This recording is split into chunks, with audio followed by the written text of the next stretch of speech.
Hello and welcome, folks. This is The Road Goes Ever On and On. I am Mark. This is Sterling. And we have made it, finally. Season 2, Episode 6 of Utopia, the UK version. We're going to review, dissect it. As you know, or don't know by now, full spoilers ahead. So if you haven't watched the episode, go back now. Please watch that episode. Come back. Enjoy the podcast. If you could do us a favor and hit that like and subscribe and turn on that bell for notifications, it really helps the channel out. And just a little bonus surprise for this episode. If you stay till the end, we will reveal the next show that we are going to review and dissect. And without further ado, I'm very excited about it. me too. Let's get into it. Predictions first. So I think some have been confirmed and some have just been ripped from us because it turns out that the show was supposed to continue on. And so the one that we're never going to find out, so you could technically say that I'm wrong if you want on this, but I really feel so right about it. Jessica Hyde as a mother. Yep. I feel like I feel if we got another season, we would have a confirmation that she got pregnant by Ian. I do feel like in this episode they were kind of building up the big triangle between the three of them. And Right. I feel like we would have got a confirmation on that as well. And a baby would be such a good wedge in that because it does seem like Ian chose his side with Becky. They're the couple. Jessica Hyde is the kind of lonely onlooker. To some extent, hoping for Becky's death. It felt like to me. A little bit. I would say it definitely felt like she wanted Becky to die and, even pushed her a little bit to do it quicker. Right. I was like, hey, if you're looking for the exit, the door's over there. Yeah. Oh, are you gonna put Ian through your death? That's pretty messed up. You should probably just kill yourself now. If you Yeah. could just hurry that up. I think one of my favorite predictions, which I think you were right about, was not that Wilson Wilson was Mr. Rabbit, but instead, like you came up with that prediction first, which I thought was a killer prediction early on in the show, or at least early on in the I think season. second episode. Okay, you don't need to brag, but then then went above and beyond and said, you know what, not Mr. Rabbit. I think he's the assistant, and I fought you on it because he still doesn't have the soul patch. But I mean, it's not 100% certain, but I do think that last scene where he carves in the Mr. Rabbit, or the rabbit symbol, I think kind of said he is the assistant, not Mr. Rabbit. See, I feel like it was saying that he was Mr. Rabbit. I know the assistant carved it into himself, but a lot of what we saw in this episode seemed to me, at least, he talks about Mr. Rabbit's gone before the rest of the network finds out that Mr. Rabbit's gone. We have to, deal with this Janus nonsense, and it seemed like to me, because like the whole story is Mr. Rabbit carved it into themselves. We never saw Milner in the UK version have it. However, in the US version, both of them did have it. So, John Cusack's character, which I guess he would technically be the assistant, and Milner both had it carved into them. So I think that was just his way to, like, if somebody were to capture him and pull off his shirt, people would think that he was the Mr. Rabbit that went from China to wherever, and he left the trail of bodies. So I still think that he was not the assistant. He was Mr. Rabbit. Unless Mr. Rabbit is more of an idea and a title that can be passed on, because at one point Wilson Wilson did say to Leah, we are Mr. Rabbit? Right. Is it possible that there can be multiple Mr. Rabbits, and that it all depends on the needs. It's kind of like the Dark Knight, where that Right. was a role that was taken in a very specific time for a very specific reason. It wasn't necessarily who he was Right. as much as it was a need that was, a mantle that was taken in order to fulfill a need. Yeah, and actually you're right cuz Milner, she said, I didn't want to be Mr. Rabbit. Like, I didn't want to do these things. I didn't want to be this person. And I wonder if she had a. I would love to see a prequel series to this show with Rose Leslie being Milner and seeing how she became Mr. Rabbit. I think that would be a phenomenal prequel show. Yeah, I wonder if we would have gotten more of the past, or even if the writers originally planned to have more past in this season, and as the script was getting shown, they were asked for rewrites, because it does still feel a little bit weird to me that there was just this one episode that feels so different from the entire rest of the show. I loved it. I thought it Me was a too. great episode. But it does feel like it was wanting for more. And maybe I'm wrong. Maybe that was their intention. It the only way that I could see that would be that it was an episode for setting up that Janus was not done. Like, it was the Right. one thing to keep the we have Janus, we can do Janus, but it was the one episode to set up that one line at the end that I even missed, that Carvel says, I did something to it, I changed it, we're not gonna know. So maybe the whole reason of that episode, but it brought up so many questions, like who Christos was, like how did Mr. Rabbit get there, where did Carvel go to get to where he got to. I do feel like there were so many things set up in that episode that they could have easily touched on in the third season. I do think that this show suffers a little bit from the short 6 episodes.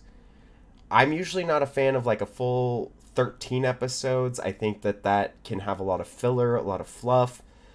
8 is good, 10 is good.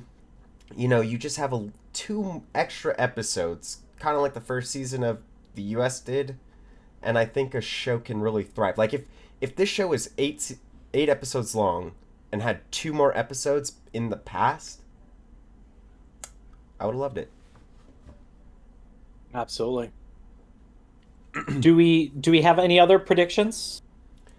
Well, we don't have any more prediction. We know that there were no more in the past, so we were both wrong. We didn't go to the past a single time. Right. Um, Yep. we talked about Becky and her deals. Oh, that was interesting because you were you were right and wrong. I don't think that I was kind of even in the ballpark.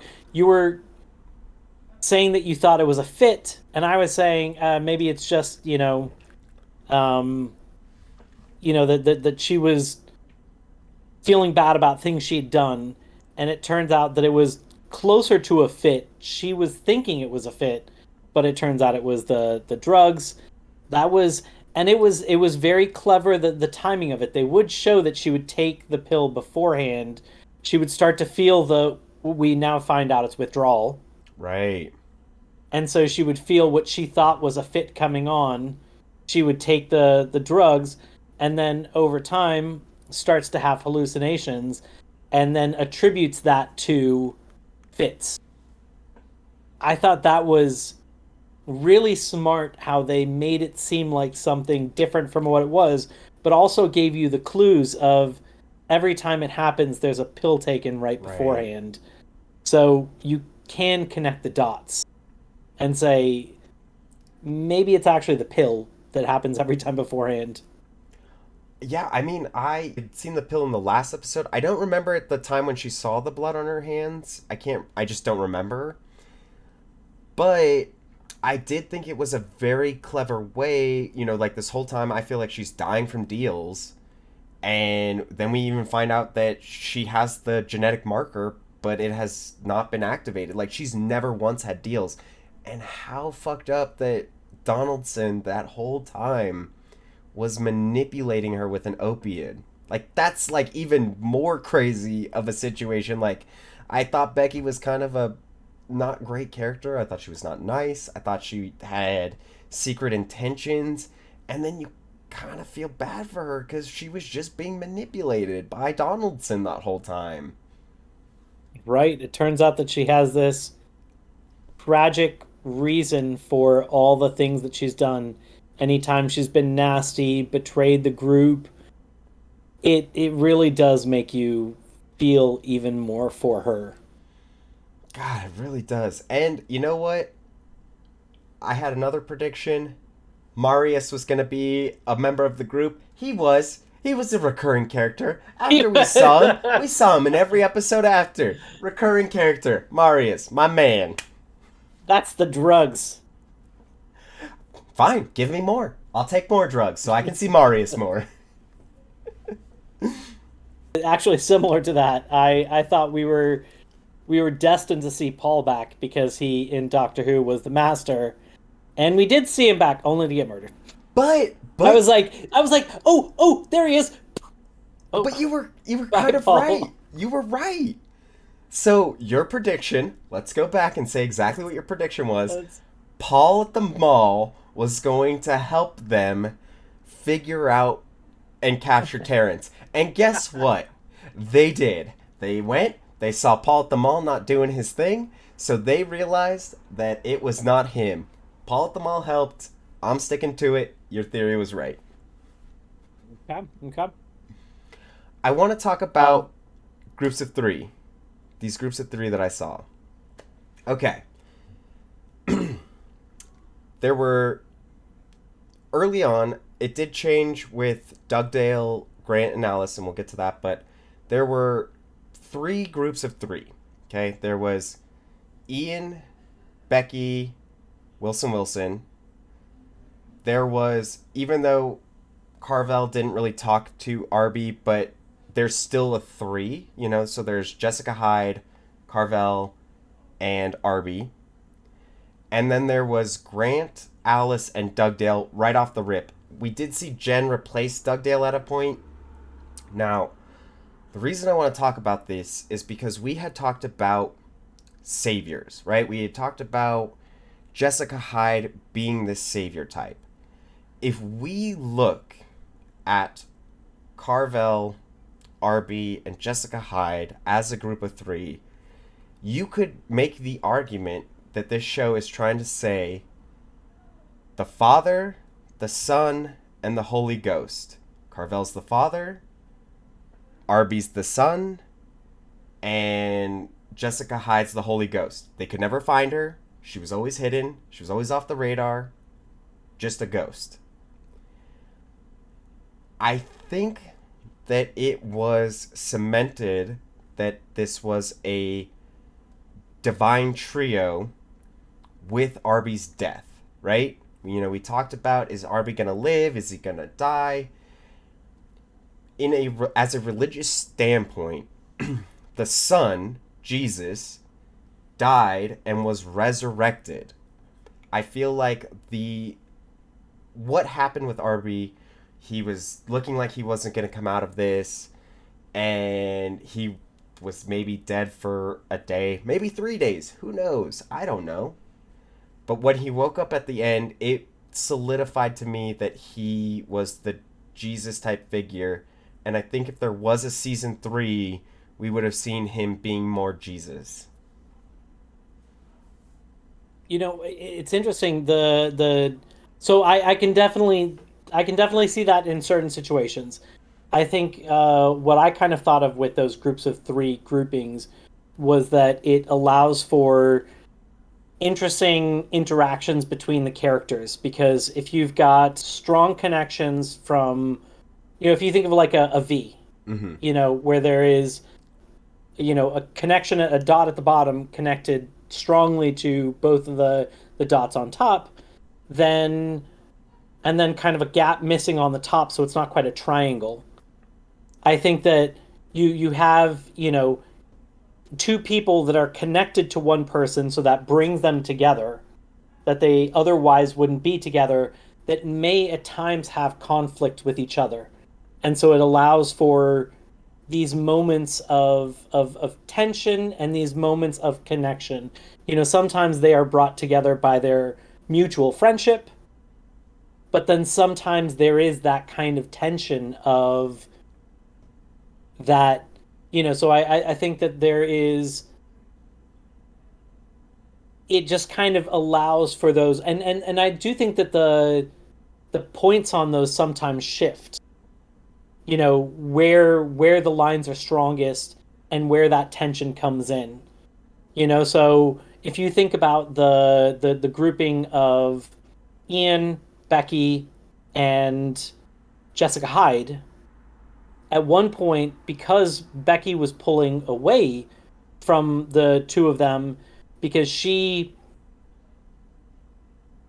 was dealing with Donaldson and felt very bad about what she was doing, and so she wanted to push others away.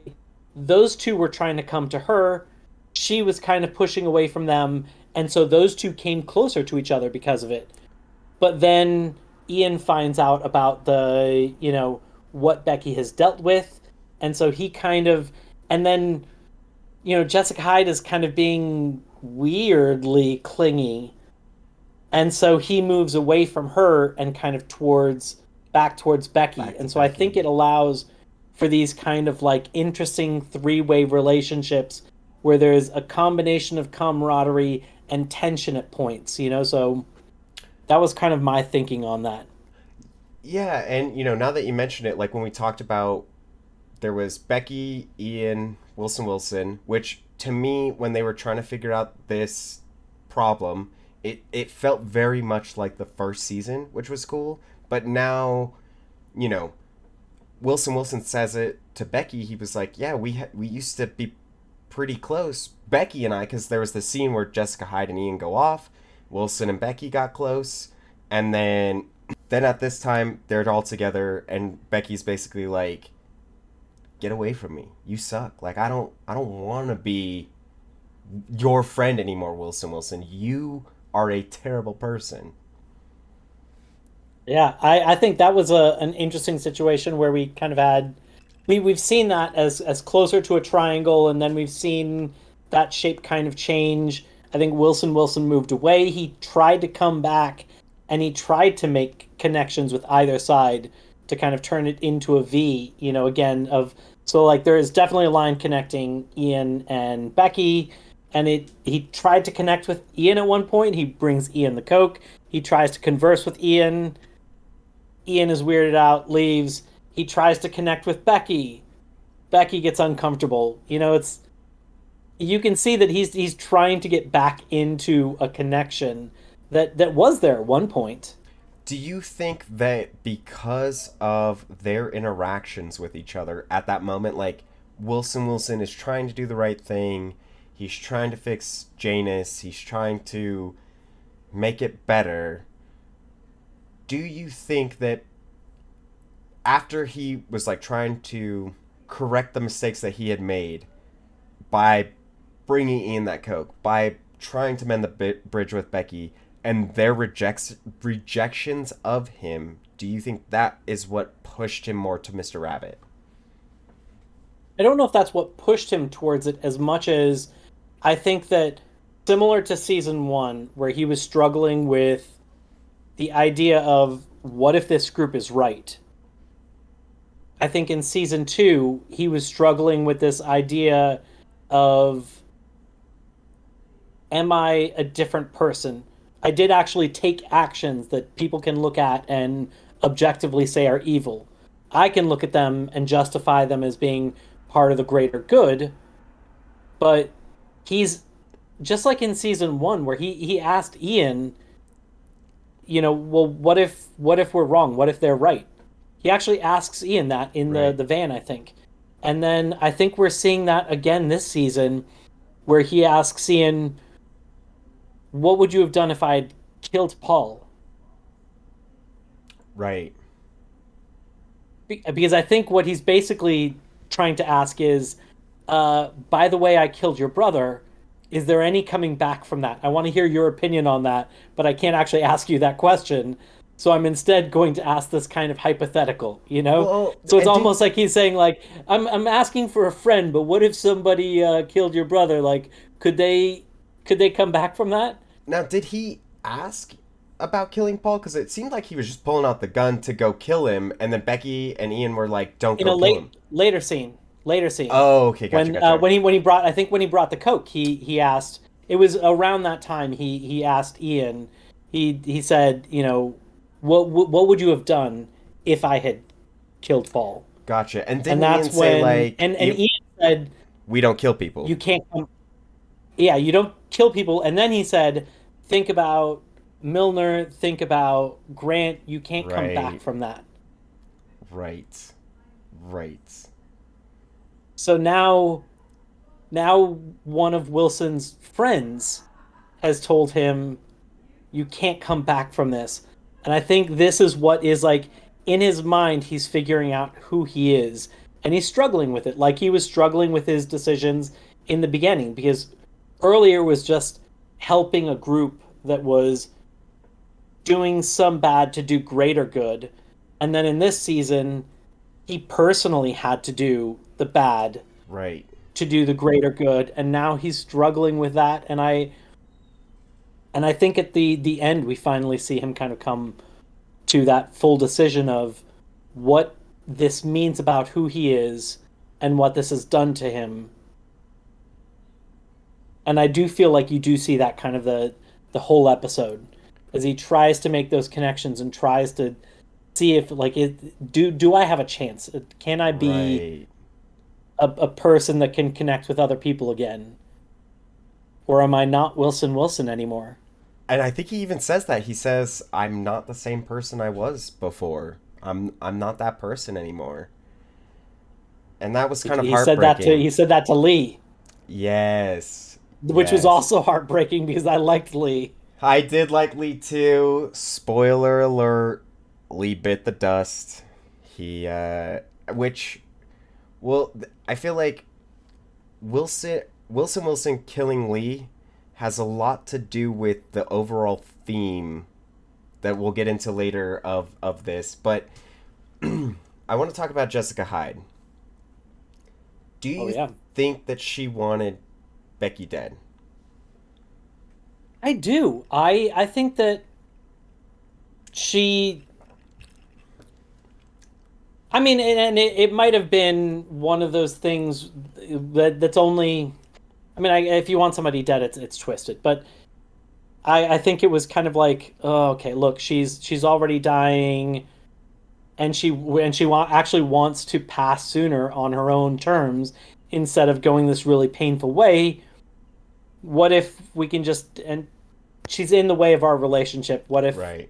I can get this done a little faster? And it did seem like that. Like I don't think when she went into the room with Becky and said, "Do you think that you're making the right decision with Ian? Do you know what it's like for a loved one to see somebody die? Do you know what it's like for somebody to go through with that?" I don't think she was actually doing Becky a solid there. I don't think she was trying to be nice to her. I because we keep seeing her look in very fondly at Ian and the Right. relationship that Ian is having with Becky instead of her.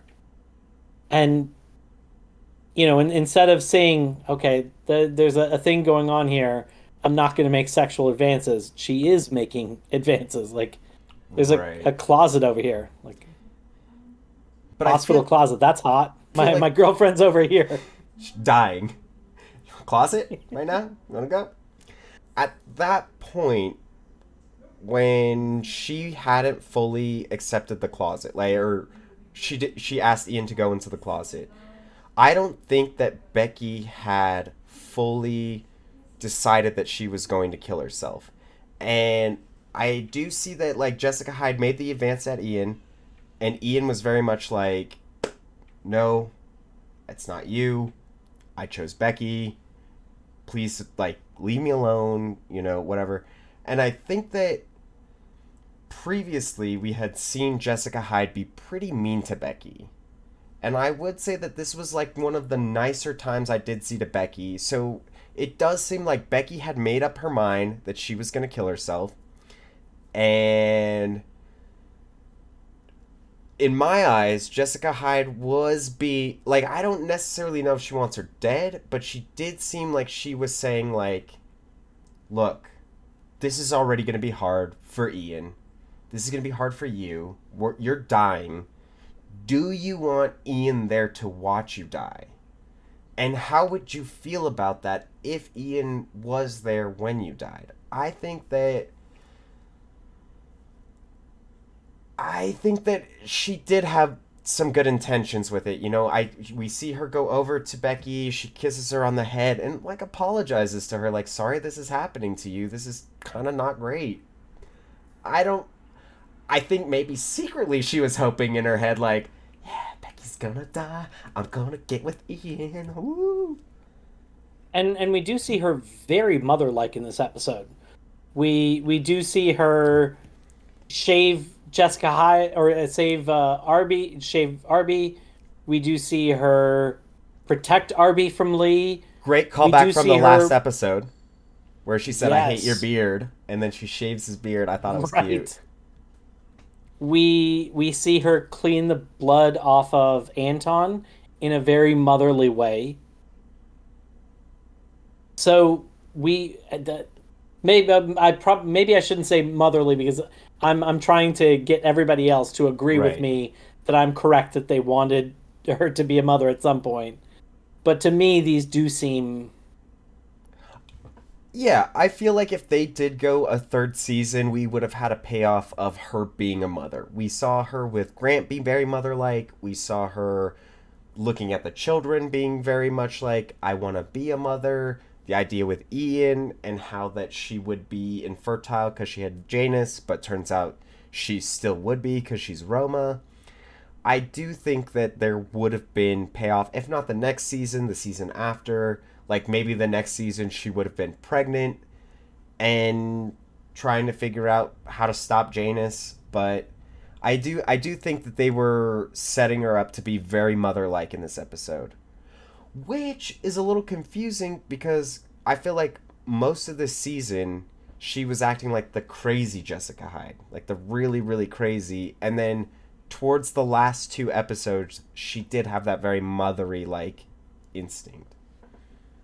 I mean, in the beginning of the season, she was locked up in a prison, and then she had to put herself in a comatose state for a period of days until they finally gave up and were just going to operate on her brain, and she had to do a horrific escape through blood and gut chute into what I assume was like Jigsaw's like torture methods. Right. Of like blood, guts, and probably like needles, in there. Oh, God. And ouch. Right? I mean, that was just like going with the vibe. Okay. Yeah, you're right. I would act like that too. So I feel like she then she came out, and it's like she needed some time to adjust to the normal world again, because she was seriously messed up from her time in there. Okay, that's fair. I'll give you that. I am glad personally that we did get a more reasonable Jessica Hyde that I feel like that we had in the first season. Yeah. I think we saw some pretty interesting stuff with Wilson this episode. I think for me, one of the really interesting things, which it was, I think, 4 things on a table, which to me told Wilson's story, just so in 4 things.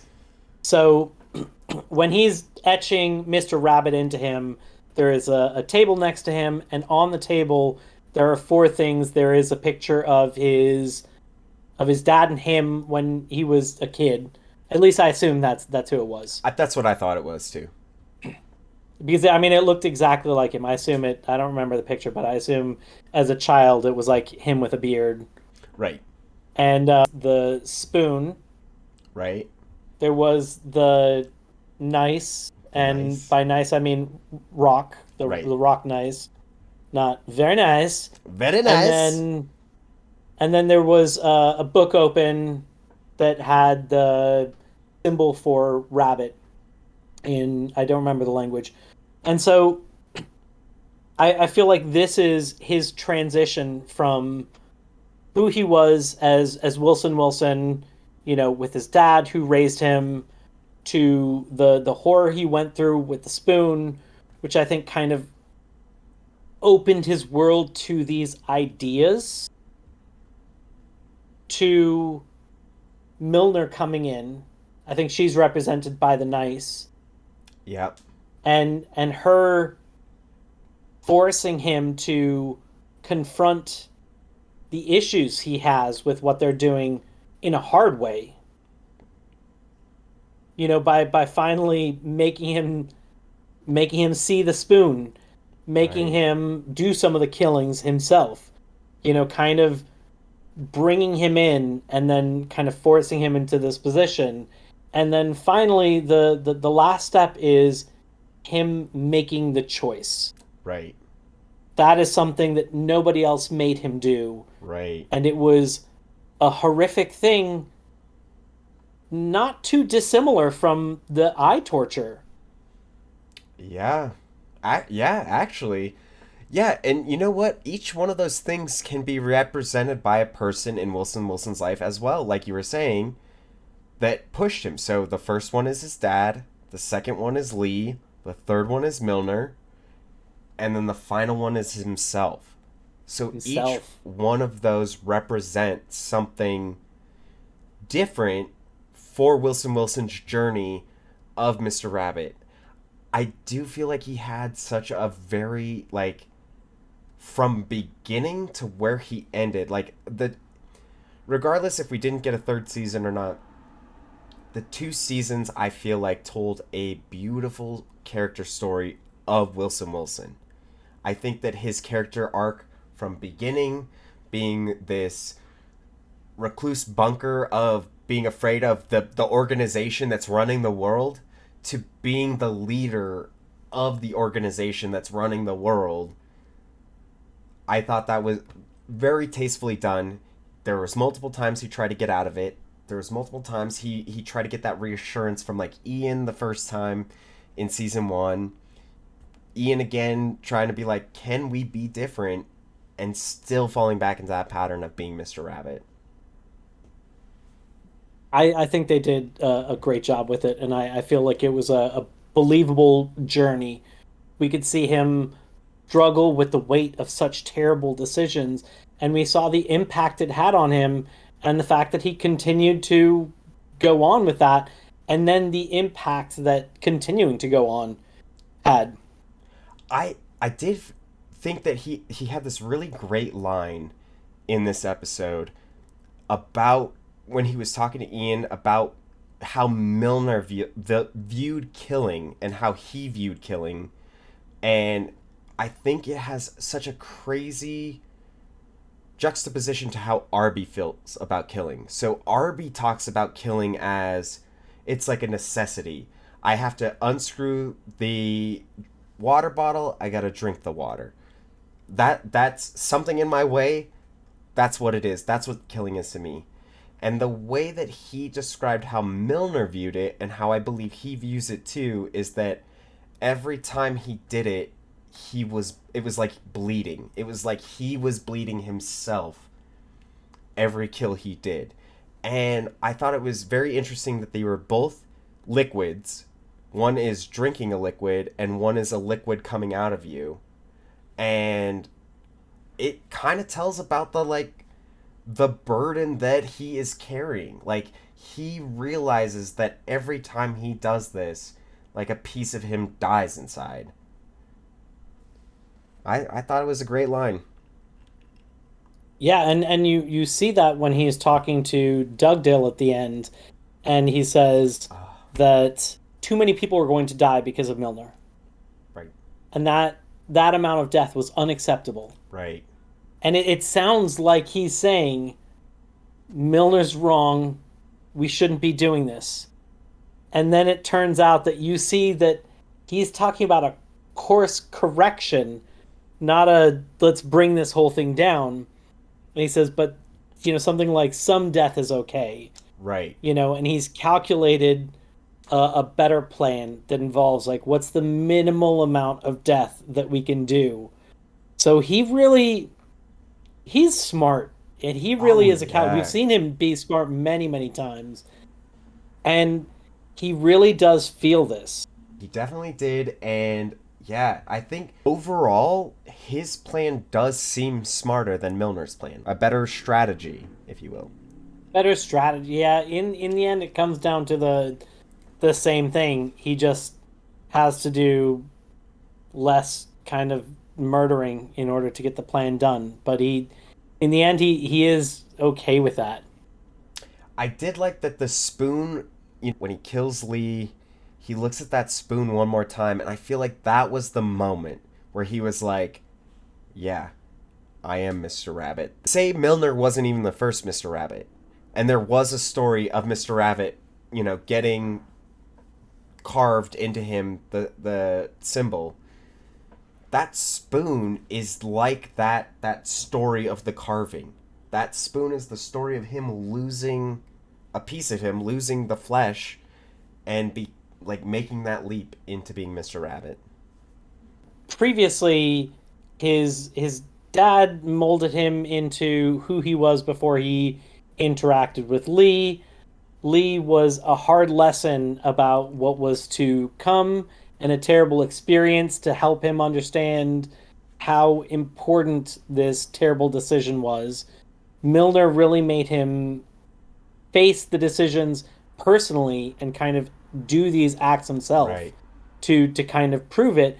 Lee had said, so this is going back to where you said about kind of choice. I think that Lee had originally told him that he could never just kill. There Right. always had to be a reason.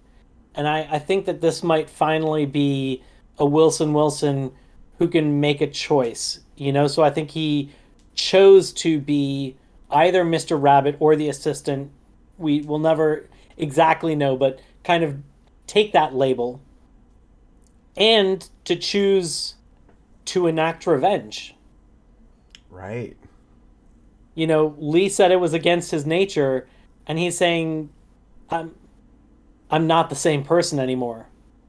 Right. And I'm Lee not even looks at him like, Wilson. "You're not gonna do that. You're not gonna. What are you gonna do?" And Lee's not at all afraid. no, Lee's only afraid of one thing: Arby. I think we saw some pretty cool stuff related to Anton this episode. We did. We did. We did. We did. Before we get to Anton, I want to talk about Janus. I did a little Mm-hmm. research of where the word Janus comes from. Janus was the god of doors, gates, and transitions. Janus represented the middle ground between both concrete and abstract dualities, such as life and death, beginning and end, youth and adulthood, rural and urban, war and peace, and barbarianism and civilization.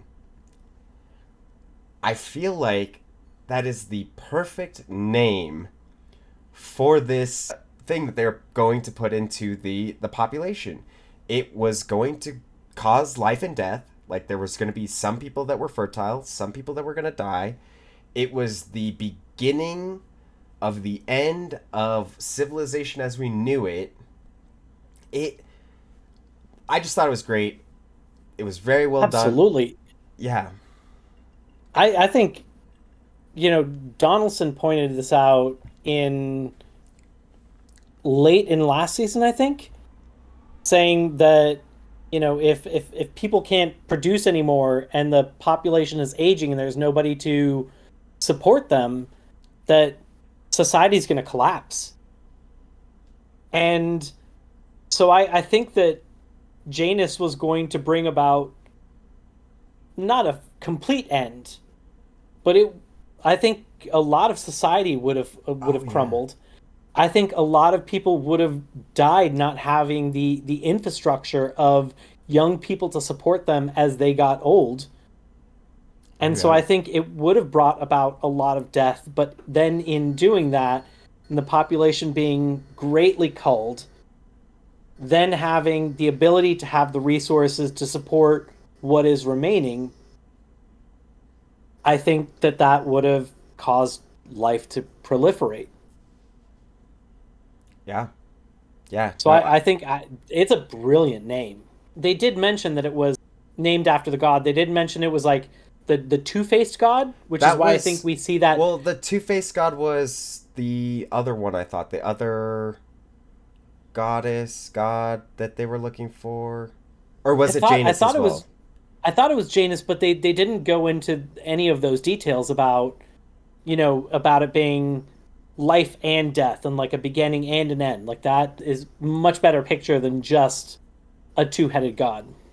Gotcha. Yeah, yeah, yeah. So, like god of transitions, we're transitioning from From overpopulation to underpopulate or to a stable population. Whether it succeeds or not, we're transitioning right. to that.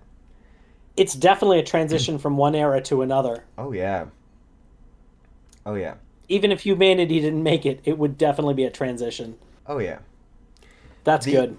There was another line by Anton Philip Carvel in this one that I feel like really sums up a lot of this show.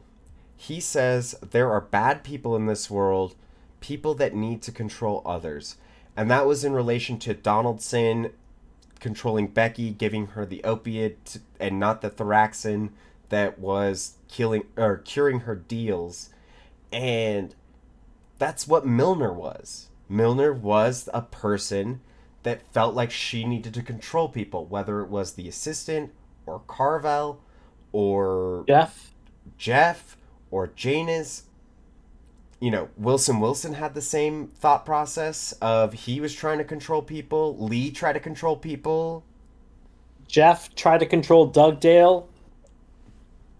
Absolutely. And they all were doing different versions of the same tricks in order to Right. at one point Dugdale was trying to control the scientist that was coming in finding the issues. Like Right. everybody is Right. Everybody wants to control somebody else. They're trying to that we saw in this episode that Dugdale and his wife were trying to control Grant in a way. in a good show, I think, or a good movie, any kind of type of good media, the people will always feel like they are doing that for the right reason. Right. And so not all of them are necessarily painted perfectly like that. Like I don't think that Jeff really gets a perfect representation of you seeing a positive spin on himself. But you definitely see that with a lot of people. You see that with the choices that Milner makes are for the greater good. She thinks she's doing the right thing. We actually see, Wilson make the transition to making bad choices, thinking he's the hero of the story. So I do think that is kind of good writing when you can have people that are controlling others and thinking that they are the hero of their story. And Right. even one of the kind of grosser ones, I think they actually at least painted a good reason for it. Donaldson might have been doing everything gross he was doing for personal reasons, but you also see that he's saying, what is any of this going to mean if society collapses? So Right. I'm just trying to make a buck in this because Right. I know what all of this is leading to. Right. We're pretty So screwed at this point. so even with him, you can see that he is making the best bad decision that he can calculate, even if he still kind of comes out looking terrible to us. Right. We still can see that he is painting himself as the victim hero in his own story. Let's talk about the network. The network is finally being fleshed out more and more. We're seeing. I think that we saw that there are some people at the top. We saw that you can call the network and have problem solved hey, I've killed this person. I need somebody to make it look like a suicide or make Right. it look like this. We we saw that they could do a lot of things, but we didn't necessarily see how they did all of these things and Right. all the players that were kind of involved. And so this season we do see that there are, you know, people that are planted to look over the virus, people that are planted to eventually spread the virus, people that are planted to know the locations of various things. Right. There's all of these different kind of jobs. We actually saw some of the cleanup crew when Jeff was finally removed from the equation. We actually saw like the people coming in to Right. to clean up these problems. And so I thought it was interesting that there are different types of people in the organization. So we find out that they have virologists, they have mathematicians. There are people who seem that remind me of Jeff, that are maybe doing this for personal or political power, like the guy in the bathtub who didn't seem like Right. an ideologist, that was doing this for like I believe in this. Right. He was probably getting some type of personal gain from it, versus then there's other people like Terrence who feel it so in their blood that they're Right. telling a woman that she should kill her child because that's one of the most terrible things you can do to the environment, Right. and extremely selfish. And it is interesting seeing it get fleshed out, and I do think that they gloss over so much of it in season 1. We're starting to see signs of it in season 2. I think they were going to flesh it out more in season 3. I think the US version saw what they did in season 2 and where they were going for season 3 and said, let's jump all in on this Right. and have this more fleshed out organization, but we're going to do it in a bad way. It was kind of interesting seeing this more fleshed out version with different positions and different people.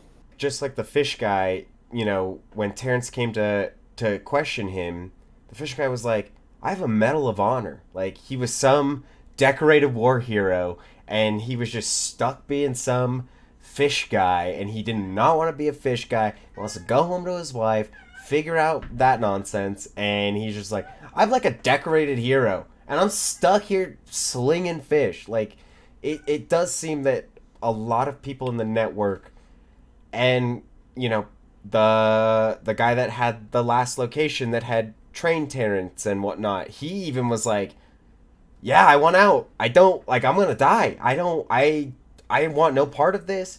I don't want Terrence to come find me. Like, I value my life now. I don't think that necessarily the values of what the whole network's ideas were what I wanted, and now I'm more concerned about my existence than the goals of the network. Yeah, if you remember earlier there in the season, there was the hacker kid. So there's so many different people fulfilling so Right. many different roles in this. So it was kind of interesting seeing that. One thing I wasn't a big fan of was actually, unfortunately, kind of the episode in general. I felt it was clunky compared to the show as a whole, compared to the how the season had started. I felt like it was a lacking a lot of what this show does great. So there was very few cool visual tricks or metaphors or interesting camera things. We talked about all sorts of things of like the V being representative of like a choice. We talked about camera tricks where it's like the camera moved around and would make you wonder what's going to happen. Not only did this episode to me feel so straightforward, but one thing that really bugged me was early on in the episode, Wilson just does an information dump where he says like, this is the situation, these are the stakes, this is what we're going to have to do in order to. It was a complete situation of tell don't show, and they Right. just unloaded exactly what the problem was in this information dump, and exactly what that would do to the stakes and exactly what they were going to have to do to solve it. And it just made it so it's like, okay, well, it's all been spelled out now. Now we can just, now that we understand it, we can just watch that happen. And then it was done in just a very straightforward manner. There wasn't any of the kind of really, I mean, not that there was none of it, Right. but for the most part, there wasn't the stuff that I've really grown to love about this show. I agree. As I was watching the show, I felt like they were just trying to wrap things up and get to where they needed to go for certain characters, but didn't do all the things that we expect from Utopia, right? Like, I was thinking, to me, a better way they could have handled this was if the show ended with the last episode. Like, say we had one more pass episode. We end at the ruins. We don't know if Arby's dead. We don't know if Milner's dead. Everybody's together. The thing has just been released. And I feel the whole third season, if there would have been a third season, could have been the whole group trying to figure out how to stop Terrence, and then Wilson finally becoming Mr. Rabbit. Like, I do see that this episode didn't feel like most of the show. It felt like we have to hurry up and solve this. Like, we just released Janus. It's gonna kill some people. How do we stop it? Instead of taking, like, I could have seen that being a whole season of this show. And maybe it got canceled, at the last episode, and they realized, okay, we gotta tie up some loose ends. Though I don't think that's true, because I do feel like they left a lot of cliffhanger for the next season. Yeah, or just tell the story a different way, like not tell us exactly what's going to happen through an information dump and then just have us watch it, because then everything kind of played out the way it was explained. So it didn't feel like it had, think about like the scene with Arby and Lee in his new family's house, where there was so much tension Yes. about what are people's intentions and what is about to happen. And I didn't feel like this. I feel like this tried to set up those stakes through that information dump, but it just didn't quite hit the same way. Yeah, I do agree with you, cuz like I wasn't nervous about what was happening to Jessica Hyde. I wasn't nervous about Becky dying. Like, I know she even was like, "Yeah, I'm going to kill myself." Like, that's the end. I wasn't like, "Oh man, is she going to do it? Is she not going to do it?" She just, like, straight out in the beginning just says, "I'm going to kill myself." The only tension I felt was maybe the scene with Lee, Jessica Hyde, and Arby. But honestly, not really. Like, it felt like it was over quickly. Like, the whole Terrence thing, he would go from like, they had to show scenes of Terrence because we hadn't built up Terrence. We hadn't built up these people that he talked to. So we just saw scenes where he would be at this guy's house, be like, "I need the locations." Boom, you're dead. "I need the locations." Boom, you're dead. We set up one guy that might have the last location. Boom, he's dead. There was none of that. Is he gonna? And then by the time he gets to the canister, he grabs it.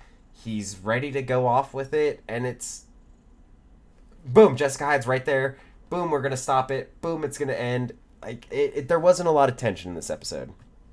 Also, the stakes felt very manufactured. So, part of how they were setting the stakes was this weird thing about how the network can't know, because if the network catches wind of it, he'll catch wind of it. If he catches wind of it, he just releases. Like, there's this whole protocol where he'll just release it. So nobody can know. That way he doesn't know.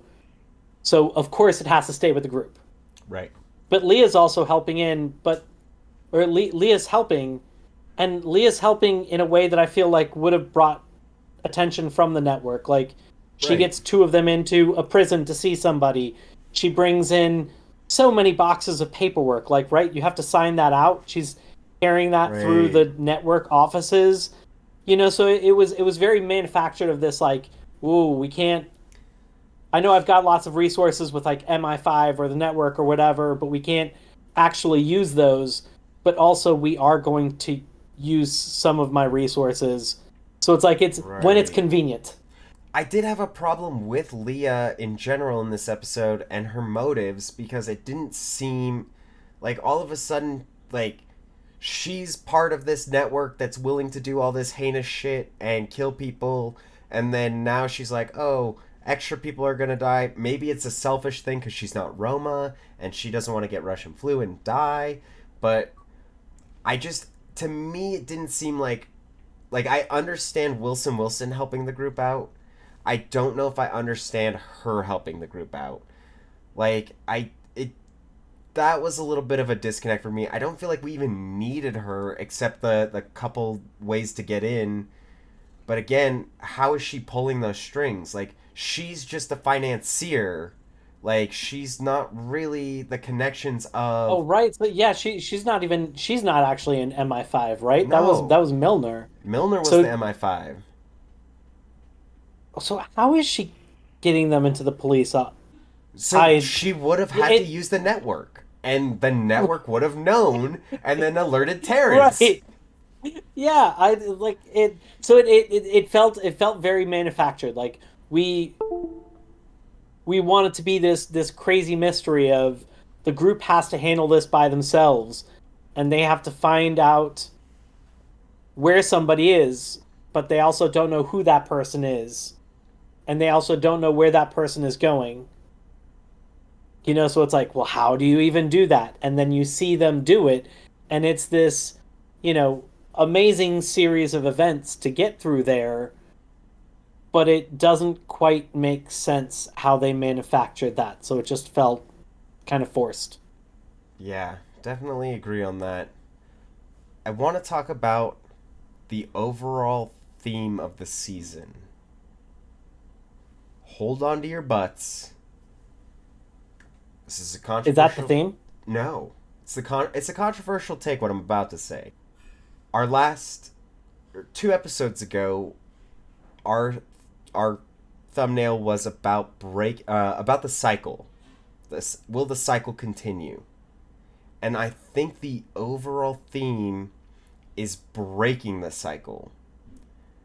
There were so many all the characters broke cycles in this from the first season to this season. So we had Wilson who was had his cycle of being a I'm a nervous bunker guy. I'm going to solve all the problems to being I'm the leader of the problems.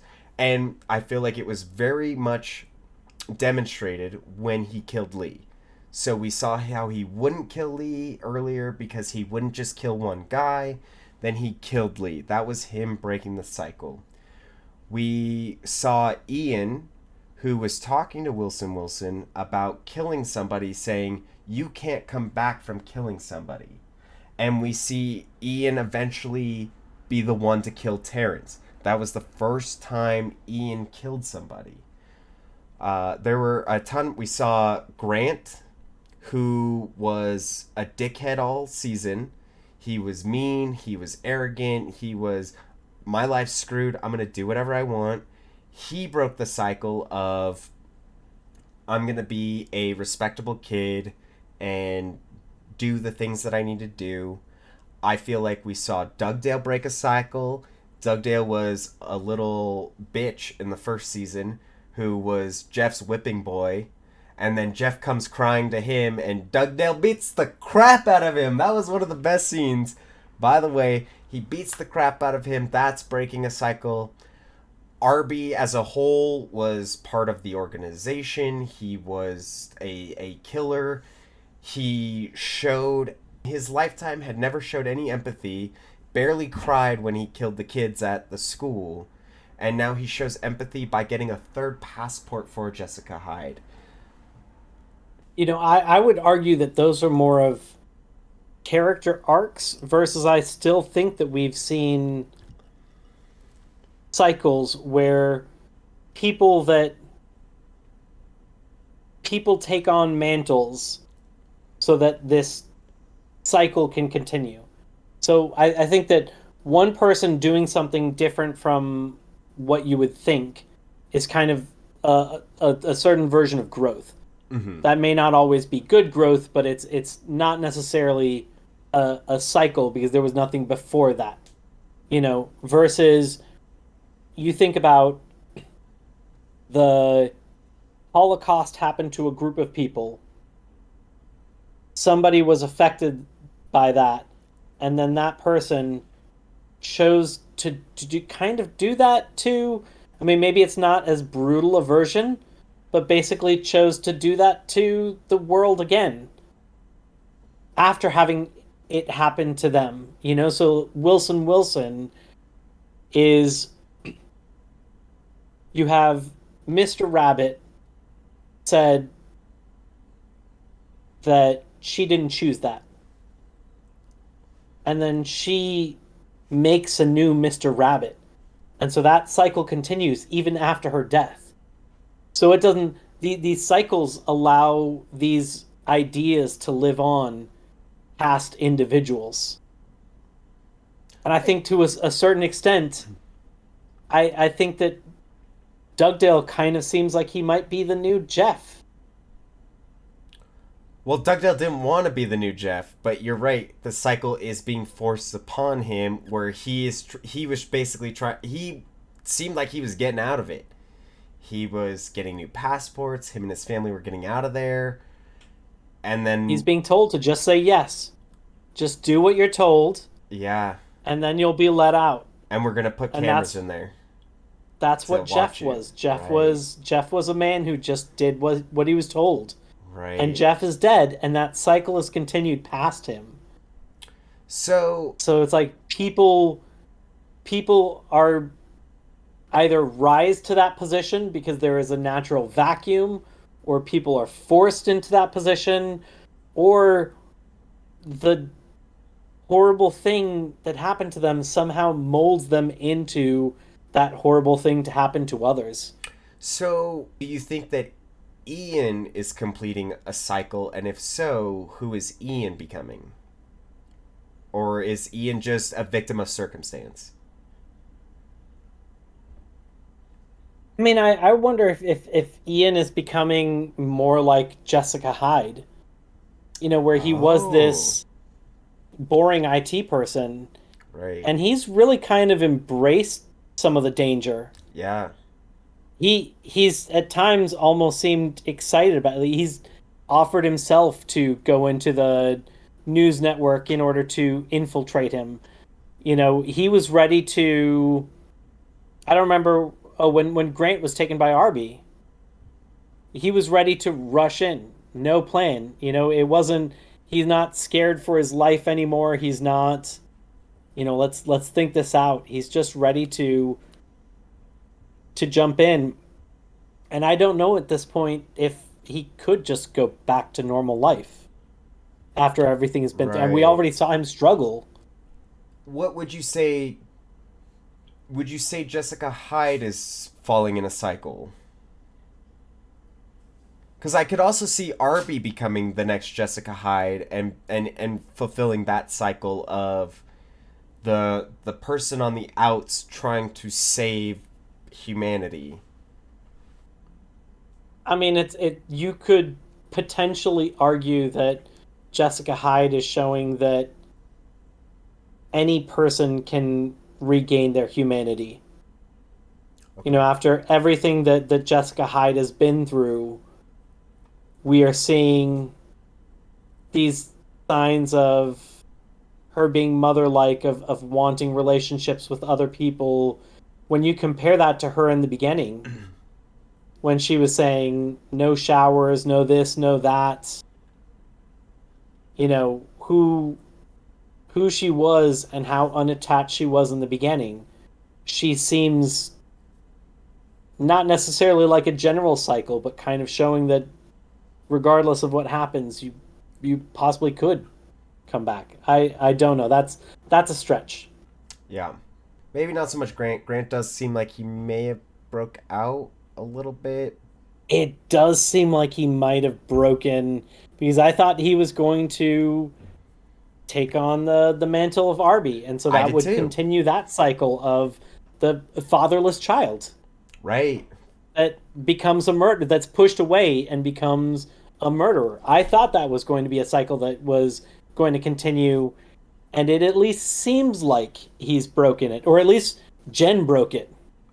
Jen Jen broke was it. like, Jen was no. the cycle breaker on that because he grabbed the knife at the beginning that seemed very sus, just like he's gonna hurt someone, and then he ended up, Jen said, "Hey, put the knife back," and he's like, "Oh, I'll do the dishes." So he might be the only one that broke the cycle, the full cycle.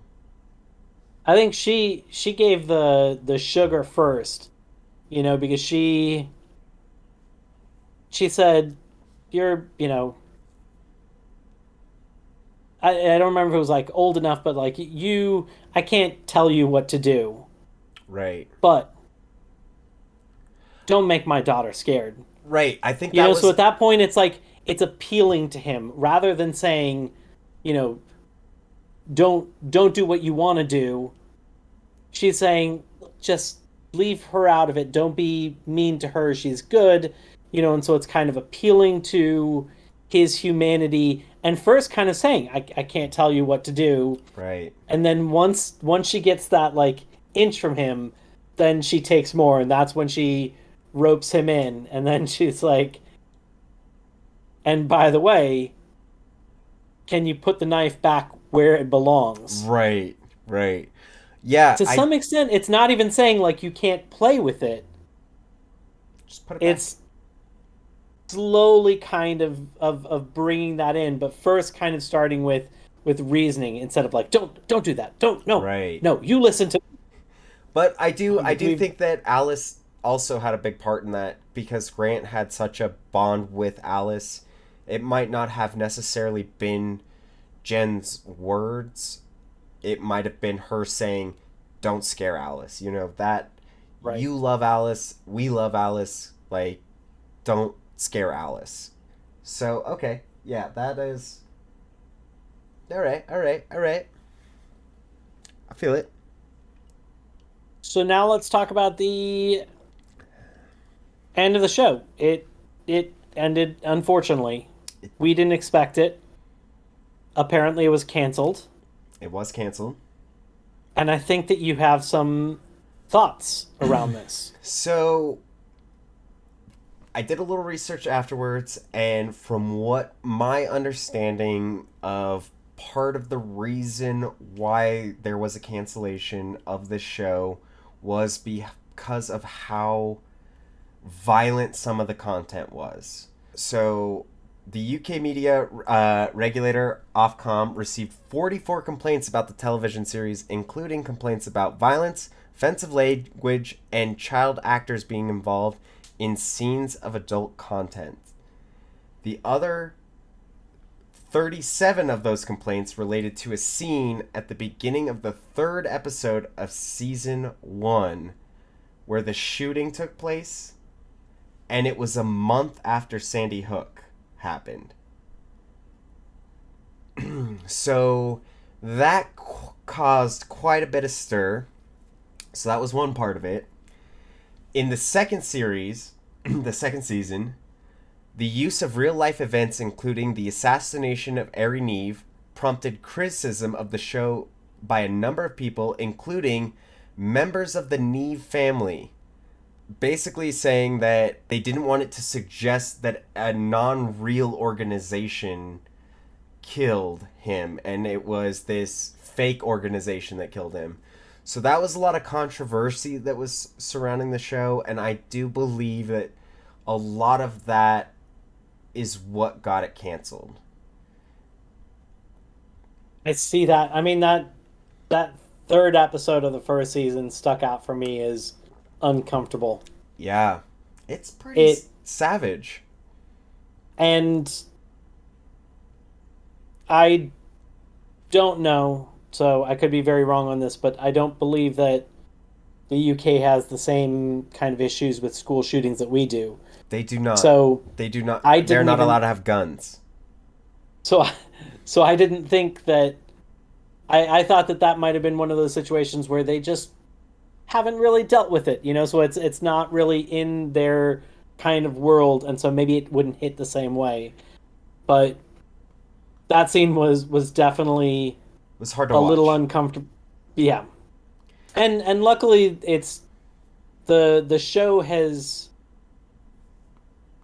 generally allowed the audience's mind to fill the gaps in things Right. like that. It's not one of those things that is, although they will have brain splatter at times, but then there's also times where they do pull away from the violence and let your mind fill in the gap, which I guess in a school shooting might even be worse. We don't see Arby shoot the last kid that reminds him. Technically, we don't see him Is he shoot last? any kids. Yeah, He just we goes we to we a door and does it. right, but it's still heavily implied, and you can definitely fill in the gaps. So I can definitely see that. Now, the creator of the show, he did stand by the violence that was used because he was trying to portray Milner as a person that had a set of goals that required her to take unreasonable action to accomplish those goals. So he does stand by that he felt that to have a character believable enough that is trying to wipe out a chunk of Earth's population for the betterment of the species, he needed to show the drastic lengths that she would go to achieve those goals. Yeah, I mean, I think after that shooting, there's no questions about what she would do. So it's not theoretical. Maybe this organization would do this. We've seen her do.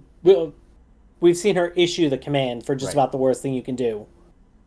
So we'll believe that she's willing to do anything for the cause. I do kind of wonder when you were talking about Milner and making it clear what she's willing to do. Do you think a good contrast between Milner and Wilson Wilson is that Milner believed that she was doing the right thing because others came up with these ideas. Philip Carvel came up with this brilliant idea, and she realized that is the right response, and then went with that and went with this idea of I'm doing the right thing for the greater good, and didn't necessarily have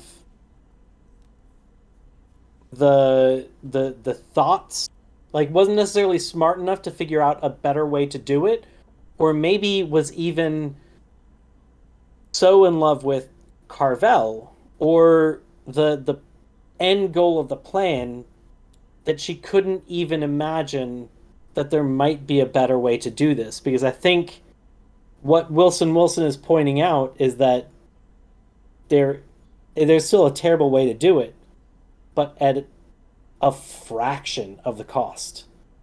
So was she somebody who, like, once the plan happened, she just married herself to that, and it's like this is the plan, and there is no other way to do this, versus somebody like Wilson Wilson that really seems like he continued to feel the weight of everything and continued to make the calculations. See, I do think that she was blinded by her hubris. I think in the episode where she's at the mall and talking to Wilson Wilson and says, "There's no other way we can do this. I've been doing this for 30 years. There's no other way we can do this." And I think it was solidified by the fact that, she had this plan in place. She was setting all the balls in motion. She finds Carvel, and he tells her, I was going to make it this one group of people that had all this good stuff, but I changed it to Roma people, and then Wilson shows up and says, it stops the vaccine, so everybody that gets Russian flu is going to die, and she still calls it in. Like, at that point, I don't feel like she was so married to the idea and so set on the goal that now she has Carvel, the love of her life, back in her arms. I don't think that she could think in her brain of an easier way to do this, because she was so dead set on how this was going to go from the beginning. Yeah, I don't think she was trying. I think at that point it was that this is the plan, and come hell or high water, it's going to be executed. And I'll convince everybody else this is the way. Yeah, and I do think that Wilson does have more humanity to him than Mr. Rabbit did, or than Milner did. Now, if we had more seasons, if we could see where this went, would we have seen Wilson become like Mr. Rabbit, where he's so set on a goal that there's no way to change him out of it? Or do we see him maybe even accomplish his goals, but in a better way, a more feasible way that has less loss of life, that has the same outcome without killing as many people? Right. And now we'll never know, which is so unsatisfying. I know. It breaks my heart. Do you want to know what we almost had in the US? In the US? What did we almost have? This is going to make you sad. This is going to make you real sad. Uh-oh. I hope you're sitting down for this. Sit down for this one, okay? Because this is... sit lower. Just kidding. In 2015, HBO had the rights to make a Utopia US version with guess who heading it? Who? David Fincher.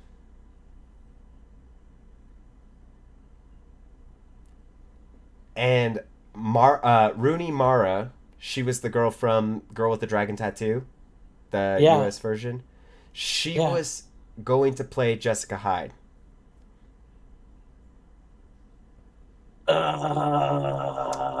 I hate to be the bearer of bad news, but we could have had, I feel like, a much better version of Utopia if it came out on HBO. You feel like? I know we could have. Because then it went to Amazon, and Amazon ruins everything. That rendition was extremely not great. That's a real bummer. I know. I was reading the little things now that we finished the show. I was like, I can't be spoiled by anything anymore. Let me do a little research why it got canceled. That's where I got the controversy from. And then I saw the what if version of our reality where David Fincher and HBO make a series of Utopia with Rooney Mara in it, and we don't have to deal with the other one. I'll even say bring John Cusack in it. He did a great job. He was really interesting in it. And with HBO's writing, I think that could have been even better, because the moments I wasn't a huge fan, it felt like more of issues with the writing than with his portrayal of that writing. Right. Like he crushed it as an actor, and maybe Rainn Wilson didn't do the best job at that performance. Yeah, he was a little off, but that also could have been the writing. That also could have been the direction that he got in that moment. I don't know. He didn't quite do it for me. I know. Pretty much most everybody in that cast didn't do it for me. John Cusack was one of the ones that kind of stood out. He was the best. It would have been really interesting to see a second season with that group of people, the writers, the directors, the characters. It would have been interesting to see where they went with it. After seeing season 2 of the UK version, like the triangle with Becky, Ian, and Jessica Hyde, Wilson becoming Mr. Rabbit. Like, that Wilson becoming Mr. Rabbit does not make sense to me. Right. Yeah, I mean, I'm invested in the show because of the UK version, because of our kind of compare and contrast, and so I would Yeah. have wanted to see it, but I don't think that most people would have, and I think that would be tough beyond just something to kind of binge. Yeah. Yeah, I agree. But on that note, season finale, we finally made it. We finished Utopia season 1, US UK. We finished Utopia season 2. And just like we promised at the beginning of this video, we're going to let you know what our next show that we are going to be reviewing and dissecting, and that is What is it? Drops of God.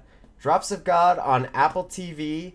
It is a new show that just came out. It is based on a manga. It is about a wealthy father who has left his giant wine collection to either his daughter or his protege, and we will see who gets the wine collection, the most valuable wine collection in the world. Drops of God. Come visit. The road goes ever on and on. I'm Mark. This is Sterling, and we'll see you next time. Have a good night.